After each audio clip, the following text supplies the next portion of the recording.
가장 많이 떨어져야 되는 아파트가 사실은 이런 아파트입니다. 금리가 앞으로 하락할 가능성이 있다라는 사인이 나왔을 때 가장 먼저 반등할 아파트는 이 아파트다라는 거죠.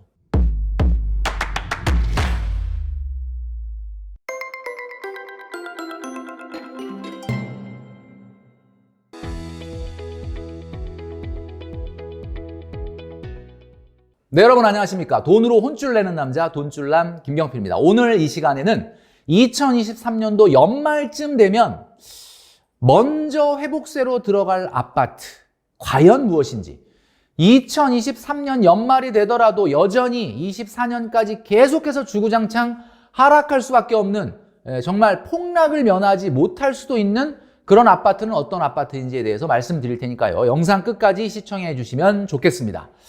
자, 많은 유튜버들이 다루는 내용 중에 하나가 이 아파트 가격, 주택 가격이 어떻게 될 거냐라는 내용입니다. 최근에는 말이죠, 폭락한다라는 게 약간 대세였지 않습니까? 우리 돈줄남에서도 약간 그런 스탠스의 영상을 한두 개 정도 찍었던 것 같은데, 사실 이 영상의 내용들을 보다 보면 어떨 때는 조금 좀 답답할 때도 있습니다. 주식 어떻게 됩니까? 올라갑니까? 떨어집니까? 아파트 올라갑니까? 떨어집니까? 라고 이렇게 일률적으로 얘기할 수는 없겠죠. 시장에는 어떤 주식이냐, 어떤 아파트냐에 따라서 다르기 때문에 그렇습니다. 그러나 시장은 항상 그 평균값을 보여주고 지수라는 걸로 표현이 되다 보니까 떨어지는 거야? 아니면 올라가는 거야? 맨날 이걸 물어보게 되는데, 이제 솔직히 말씀드리면 올라갈 것도 있고요, 떨어질 것도 있는 거 아니겠습니까? 하나로 볼 수는 없다라는 거죠. 자, 지난 32년간의 우리나라의 정권별 주택가격의 역사를 보면 이랬습니다. 자, 주택가격이 노태우 대통령 때 초반에 살짝 오르다가 이때 우리가 1기 신도시가 대량으로 공급이 되면서 집값이 좀 하락을 했고, 김영삼 정부 내내 어떻게 보면 안정됐다가 김대중 정부 때부터 갑자기 굉장히 많이 올라갔어요. 근데 사실 이때는 마치 그 정부에서 주택 가격이 올라가면 그 정부가 잘못인 것처럼 이렇게 이야기하는 분들도 있긴 한데 꼭 그런 건 아닙니다. 왜냐하면 이때는 90년대 초반에 여러분 아시겠지만 경제 성장률이 우리나라가 8%에서 10% 정도 됐거든요. 매년 10% 성장을 하던 때이기 때문에 당연히 그런 것들이 집값에 반영이 됐을 거라고 보고요. 노무현 대통령 때도 굉장히 가격이 많이 올라갔고, 근데 요때는 워낙 집값이 가파르게 올라가다 보니까 조금 공급보다는 규제 수요를 좀 억제하는 그런 정책들을 폈었고요. 그 다음에 2008년도 금융위기 이후에 좀 안정됐다가 이제 문재인 대통령 때 조금 가격이 많이 올라갔고, 현 정부 들어와서는 이제 가격이 조금 떨어지고 있는데, 대체적으로 봤을 때 언제 가격이 하락했느냐, 지금 그림으로 보여드리는 요때, IMF 때, 그리고 금융위기 때, 2011년, 12년 때 이렇게 떨어졌고요. 최근에 또 이렇게 떨어지고 있죠. 자, 그러면 이 차이가 뭐냐라고 봤을 때는, 여러분 잘 보시면 이때는 가격이 떨어지더라도 그때 그 이전에 가격이 오르지 않은 상태에서 떨어진 거죠. 그죠? 여기 보이시면, 그죠? 그러니까 회복을 금방 했어요. 금방 했죠. 한 2, 3년 동안은 약간 하락장이긴 했으나 어쨌든 반등을 금방 했습니다. 2008년도에는 반대로 굉장히 급상승하다가 금융위기가 터져서 하락을 했는데, 이때도 사실은 조금 빨리 반등을 했거든요. 이때는 사실 어떤 의미를 갖고 있느냐, 우리가 봤을 때는 2090년대부터 2000년대 들어오면서 우리나라의 경제 성장률 자체가 10%를 넘지는 못했지만, 지금처럼 이렇게 2, 3% 수준이 아닌 7, 8%를 계속해서 성장을 해왔기 때문에 그런 것들이 집값에 반영됐다라고 볼 수가 있을 것 같고요. 그리고 이제 이명박 정부 때 말기에 집값이 조금 하락을 했는데, 이때는 어떻게 보면은 바로 반등을 하지 못했습니다. 이게 왜 그랬느냐 하면, 이명박 정부 때부터 그린벨트 해제라든지 행복주택이라든지 대규모의 공급 정책이 나오면서 이때는 좀 공급이 좀 충분했거든요. 그러다 보니까 이제 한동안 굉장히 집값이 안정됐다라는 거죠. 그 이후에 공급은 없고 계속해서 규제를 해오던 어떤 정책들이 지속이 되면서 집값을 이제 밀어 올리게 됐다. 이번 같은 경우는 굉장히 가파르게 올라간 이후에 떨어진 거기 때문에 사실 회복이라고 하는 것 자체가 그렇게 빠르게 나올 거다라고 예상하는 분들은 많지 않은 것 같습니다. 자, 그런데 제가 한번 과거 영상 작년 가을이죠. 작년 가을에 한번 말씀드렸죠. 이 와중에도 신고가를 기록하는 아파트가 있다고 말씀드렸죠. 예, 보면 주로 뭐 강남이 많이 있는데 이런 아파트들은 이 와중에 신고가를 기록하고 있다라고 말씀드렸습니다. 이게 무슨 이야기냐?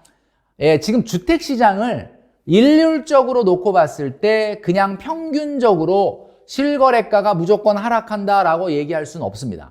분명히 말씀드리지만 2023년도 그러니까 올해 연말부터 다시 회복할 수 있는 아파트가 분명히 있다라는 거죠.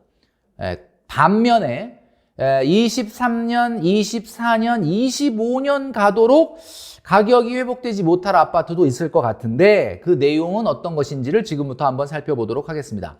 자, 자산 가격이라고 하는 것은 가치에 수렴한다라고 말씀드렸죠. 이렇게 가치가 어떤 것의 가치가 이렇게 올라간다 그러면 가격은 그거에 따라서 올라가게 되는데 가치에 비해서 가격은 항상 그 가치보다 높을 때도 있고 가치보다 떨어질 때가 있다라고 말씀을 드렸습니다.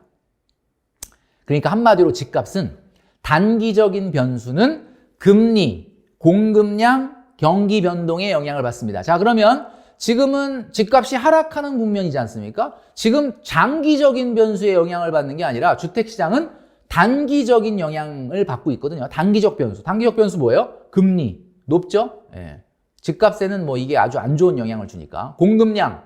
지금 공급량은 경기 인천 지역을 빼놓고는 공급이 그렇게 많지가 않고요.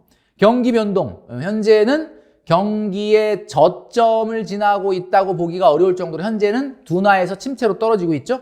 그러니까 이런 단기적 변수들이 지금 집값을 끌어내리고 있다라는 겁니다. 자, 근데 장기적 변수가 있어요. 장기적 변수는 통화량입니다. 통화량. 장기적 변수는 통화량. 그 다음에 인플레이션이죠. 그 다음에 주택 정책이 어떠냐에 따라서 가격이 달라진다. 자, 그러니까 지금은 장기적인 변수인 주택 정책은 집값을 좀 끌어올릴 수 있게끔 뭐 규제가 완화되고는 있긴 하지만 단기적 변수인 금리나 공급량이나 경기 변동이 집값에 더 큰 영향을 주면서 지금 당분간은 집값을 회복시키기는 좀 어렵다라는 이야기죠. 자, 그러나 여러분 우리가 늘 이야기하지만 주택시장은 한 가지만 보면 안 됩니다. 우리가 주택시장을 볼 때 가장 의미 있는 통계가 대한민국에서는 두 가지가 있는데요. 바로 그게 뭐냐면 우리나라 가구 수와 그 다음에 무주택 가구 수입니다. 자, 여러분 이 두 가지를 잘 기억하시고 주택시장을 보셔야 돼요. 지금 우리나라의 가구 수는 2144만 가구입니다. 2144만 가구. 2021년 기준이에요. 아마 2022년도 통계가 업데이트가 된다면 요거보다는 가구 수가 약간 늘어나지 않았을까라는 생각을 하긴 하는데 현재는 2144만 가구예요. 자, 2144만 가구 중에 무주택 가구 수가 얼마나 됩니까? 825만 가구다라는 얘기입니다. 그러니까 825만 가구, 약 40% 정도의 가구 수는 현재 집이 없다라는 거예요. 이분들 같은 경우는 집값이 조금만 더 떨어져 봐라. 그러면 내가 사겠다라고 지금 시장을 보고 있는 사람이 825만 가구다. 이런 이야기입니다. 물론 집이라고 하는 것은 꼭 무주택자들만 사라는 법은 없죠.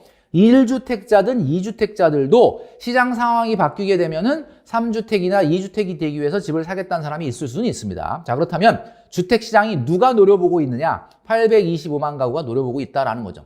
자, 그러면 집값이라는 게 아까 단기적인 변수가 경기 변동이라고 얘기를 했는데 자, 과거 사례를 봐야지 앞으로 우리가 올해 연말 내년, 내후년에 어떤 애들이 먼저 올라갈 거고 어떤 것들이 나중에 올라갈 건지를 알 수가 있을 겁니다. 자, 2021년도까지는 엄청나게 집값이 올라갔는데 그때 전국의 주택가격 상승률을 보여주고 있는 것이 바로 이 그림입니다. 2021년도에 우리나라에서 시군구 단위로 가장 집값이 많이 오른 지역부터 30위까지의 지역을 여기에 보여주고 있는데요. 1등이 경기도 오산입니다. 여러분 그 오산을 우습게 알면 진짜 오산이에요. 진짜. 1위가 오산이야. 2위가 인천 연수구, 3위가 시흥, 동두천 쭉 보면 여러분 잘 보세요. 경기, 인천, 경기, 수원, 경기, 인천, 경기. 여기 서울 있습니까? 서울 없잖아요. 그러니까 한마디로 말해서 2021년도는 누가 올랐다는 거예요?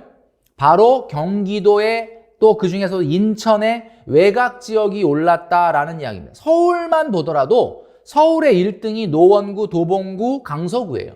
자, 여기 서울 지역의 25개 구 중에 어디 뭐 강남이 있습니까? 예, 없잖아요. 그러니까 무슨 이야기냐면 2021년도 같은 경우는 어디가 올랐다는 거예요? 9억 미만 아파트가 올랐다라는 거죠. 자, 그러면 지금 어디가 빠지는 거예요? 여러분 모르십니까? 예, 오른 곳부터 빠지잖아요. 그러니까 한마디로 2021년도에 랭킹 1위부터 50위까지의 지역부터 지금 빠지기 시작을 하는 거거든요. 자, 이게 왜 그런지를 제가 설명해 드리도록 하겠습니다. 경기 순환 사이클이 있죠. 자, 경기는 후퇴해서 침체로 떨어지는 수축 국면이라는 게 있고, 경기 저점을 지나서 회복됐다가 상승하는 확장 국면이라는 게 계속 반복이 됩니다. 이 반복의 사이클은 보통은 3년 정도인데 때에 따라서는 보통 2년 내지는 1년 반 만에 바뀌는 경우도 있습니다. 자, 그러니까 후퇴와 침체와 회복과 상승을 반복합니다. 자, 그럼 우리나라는 지금 현재 어디죠? 지금 후퇴와 침체 어디 중간쯤에 있겠죠. 지금 후퇴를 지나 침체로 들어가고 있죠.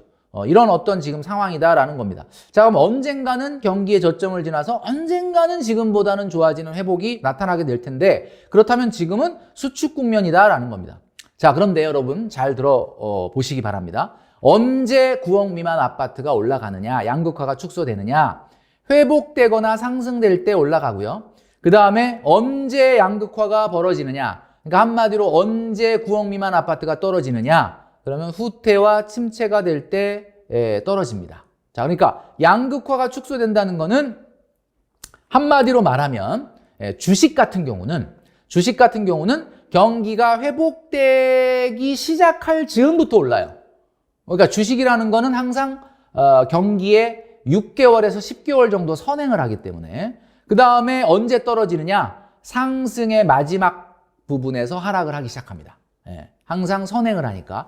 반면에 주택가격은 언제 상승을 하느냐, 경기가 다 올라가고 난 이후에 동행하든지 후행한다라는 겁니다. 자, 그런데 주택 중에서도 주식처럼 먼저 선행하는 게 있다라는 겁니다. 그러니까 주택도 주식처럼 원래 주택은 경기에 후행하거나 동행을 하는데, 주택 중에서도 일부 아파트, 일부 주택 같은 경우는 주식처럼 선행하는 경우가 있습니다. 자, 어떤 경우인지를 한번 설명을 드려보도록 하겠습니다.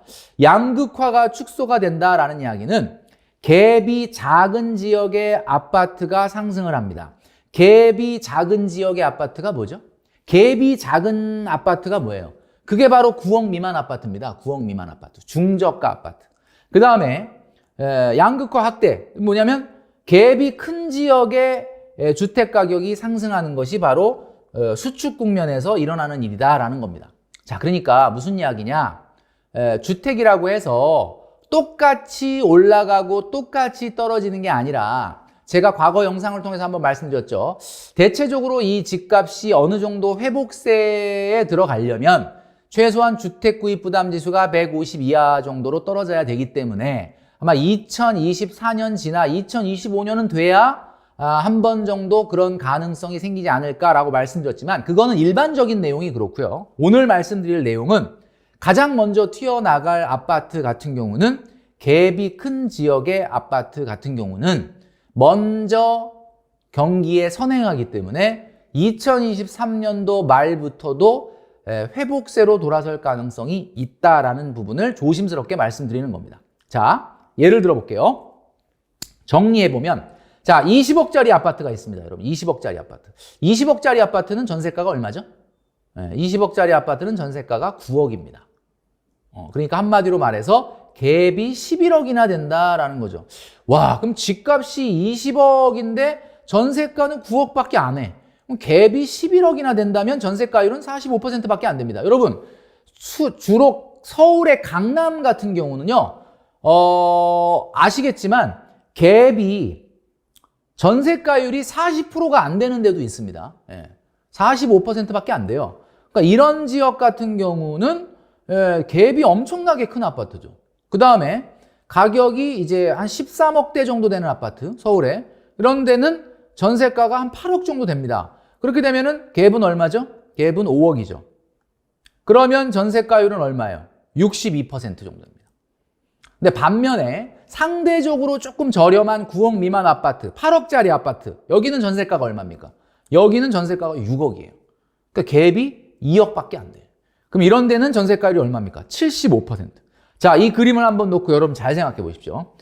집값이 굉장히 고가인 지역하고 그 다음에 중저가인 지역과 상대적으로 좀 저가인 지역의 전세가율이 보이십니까?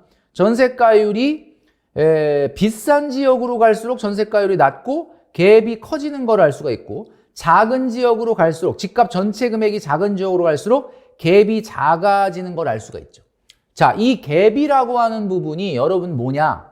결국 자본 투자예요. 자본 투자. 그러니까 한마디로 20억짜리 집을 사고 있는 사람은 전세 9억이면은 그 집에 살 수 있는데 굳이 11억이라고 하는 자본 투자를 해놓은 거예요. 왜 그랬을까요? 9억이면 그냥 그 집에 들어가 살 수 있는데 굳이 그 돈 말고 11억을 왜 거기다가 집어넣어 놨느냐 이 얘기죠. 결국 이 집이 앞으로 올라갈 거라고 생각하고 11억만큼 자본 투자를 한 거예요. 그죠? 그 다음에 13억짜리 아파트를 사는 사람은 8억 전세보다 5억 원을 투자를 해놨죠. 근데 반면에 8억짜리 집을 산 사람은 전세로 6억이면 살 수 있는 집인데 2억밖에는 자본 투자를 안 해놨다는 거죠. 그러니까 무슨 얘기냐면 이 세 가지 유형의 아파트 중에 가장 자본 투자가 큰 아파트가 뭡니까? 그게 바로 20억짜리 아파트라는 얘기예요. 자본 투자라는 게 뭡니까? 자본 투자라는 거는 내가 이 11억을 은행 예금을 넣느니 이런 집을 사서 이 집이 올라가는 걸 기대하는 게 더 낫겠다라고 생각하고 투자했다는 뜻이에요. 그러니까 이 얘기는 무슨 얘기냐면 자본 투자의 비율이 큰 아파트일수록 금리가 올라가면은 불리합니다. 왜냐하면 예금 금리가 올라가게 되면 잘 생각해 보세요. 20억짜리 아파트 산 사람 이 11억을 여기다 투자 안 하고 은행에 넣어놨으면 요즘 뭐 잘 받으면 한 5% 6% 받잖아요. 그랬을 텐데 이 오르지도 않는 아파트에다가 이 갭을 11억짜리 자본 투자를 해놨으니 얼마나 속이 쓰리겠습니까? 그러니까 한마디로 말을 해서 금리가 올라갈 때 가장 취약한 것이 바로 이렇게 자본 투자 금액이 갭이 큰 아파트가 가장 취약하다라는 거예요. 그래서 결국 반대로 이야기하자라고 한다면 사실은 금리가 올라갈 때 가장 많이 떨어져야 되는 아파트가 사실은 이런 아파트입니다. 근데 아이러니하게도 결과가 어땠느냐? 사실 이런 아파트들이 생각보다 13억이나 8억짜리보다 지금 안 떨어졌다는 거예요. 안 떨어졌다는 거죠. 그럼 왜 안 떨어졌느냐? 그만큼 11억 정도를 집에다 자본 투자를 할 정도에 있는 분들 같은 경우는 그다지 이 자본 투자에 대한 기대 수익률이 높지 않다 이런 이야기죠. 참 아이러니하지만 그냥 11억을 은행에다가 넣어놨으면 5% 6% 받았을 텐데 그거를 안 받고 그냥 집에다가 넣어놔도 아무런 문제가 없는 20억짜리 아파트를 사는 사람들은 대부분 대출 없이 산 거예요, 이게. 그러니까 기대 수익률이 높지 않다라는 거죠. 자, 그러면 제가 뭐 조금 둘러 좀 어렵게 말씀드렸는데 결론을 말씀드리면 뭐냐? 앞으로 집값이 회복이 된다면 금리가 이제 당장 떨어지진 않겠지만 금리가 앞으로 하락할 가능성이 있다라는 사인이 나왔을 때 가장 먼저 반등할 아파트는 이 아파트다라는 거죠. 그러니까 무슨 얘기냐? 2023년도 말 정도 되면요. 금리 인하 이야기가 나올 겁니다, 여러분. 실제로. 올해 말 정도 되면 금리 인하 얘기 안 하겠어요? 금리 인하를 한다는 뜻이 아니라 금리 인하를 뭐 검토를 해봐야 된다는 둥 뭐 이렇게 시그널이 나온다고. 그때부터 회복 내지는 반등을 할 가능성이 있는 아파트는 이런 아파트다. 그래서 20억 넘는 아파트는 가장 빨리 반등할 가능성이 있다라는 거죠. 근데 뭐 여기서 반등이라 그래서 뭐 엄청나게 급상승을 기대하기는 어렵고 사실 이 정도 되는 아파트는 그렇게 막 떨어진 게 별로 없어서 회복이 된다고 하더라도 뭐 어마어마하게 회복될 것 같지는 않다는 거죠. 다만 우리가 생각하는 13억 내지 8억 정도 되는 이런 중저가 아파트들 같은 경우는 금리 인하의 시그널이 나온다고 하더라도 그러니까 2023년도 말 2024년도 말이 되더라도 실제 금리 인하가 단행되기 전까지는 사실은 급반등하기는 조금 어렵지 않겠는가라는 생각을 하게 된다라는 거죠. 자, 그러니까 시장에서 이야기하는 것처럼 무조건 떨어진대 라는 말에 여러분 속지 마시고요. 일부 어떤 아파트들은 2023년도 말부터도 회복으로 들어갈 수 있는 부분이 있고 그렇지 않고 일부 아파트 같은 경우는 제가 말씀드렸던 것처럼 2024년도 말까지는 하락 장세가 이어질 수 있다라고 하는 부분. 자, 그래서 정리하면 이런 아파트는 2023년 말, 그 다음에 이런 아파트는 2024년, 또 이런 아파트는 2025년 정도는 돼야만 우리가 회복을 점칠 수 있을 것 같다. 그러니까 좀 전에 말씀드렸던 것처럼 경기에 선행하는 아파트, 경기와 동행하는 아파트, 그리고 경기와 후행하는 아파트를 우리가 잘 구분해서 투자를 해야 된다라는 말씀을 드리면서 오늘 영상은 마무리하도록 하겠습니다. 즉 대한민국의 0.1%의 자산가들이 저를 찾아오고 또 제가 찾아간다라고 할 수 있겠습니다. 안녕하세요, 빈센트입니다. KB 부자보고서에 따르면 금융자산 300억 원 이상의 고객분들이 전국적으로 약 한 8,100명 정도 있는데요. 그 중에서 수도권에 거주하시는 분들이 약 한 70% 계세요. 그러니까 전체적으로 약 한 6,000명 정도 계신 거죠. 즉 대한민국의 0.1%의 자산가들이 저를 찾아오고 또 제가 찾아간다라고 할 수 있겠습니다. 부자라고 해서 크게 다르진 않아요. 결국 돈이 되는 것에 관심이 많으시고요. 대신 그 생각의 깊이라든지 아니면 관심 분야가 꽤 넓습니다. 사실 VIP 고객들의 정보를 얘기하는 것은 극히 좀 시크릿한 부분이에요. 다만 이런 얘기를 좀 드리고 싶어요. 본인이 읽었던 부의 스토리와 저의 이런 컨설팅이 종합적으로 어떤 결실을 맺냐면 결국 양질의 정보를 잘 이용해야지 부를 축적할 수 있다라는 말씀을 주시더라고요. 자수성가하셨던 고객분들은 이 모든 정보를 다 호기심 있게 바라본다 라는 것도 하나의 케이스라고 할 수 있겠습니다. 네, 고맙게도 주요 국직관 유튜브에 제가 출연하고 있죠. 그런 유튜브에서 한 달에 한 번씩 나가서 제가 바라보는 세상 돌아가는 이야기들을 전해드리고 있습니다. 그 부분도 상당히 준비를 많이 하고 하는 부분이지만 자, 그래서 솔루션은 무엇인가? 그래서 어떤 결과를 받아봐야 되는가? 사실 그 부분은 저희 고객들한테 주는 맞춤 솔루션입니다. 오늘 이 강의도 그런 연장선상에서 마련됐다라고 보시면 좋을 것 같아요. 그래서 이전과는 다르게 여러분들 하나하나의 고민거리를 제가 듣고 또 그에 맞는 맞춤 솔루션을 드릴 수 있는 그런 강의가 아닐까라고 생각합니다.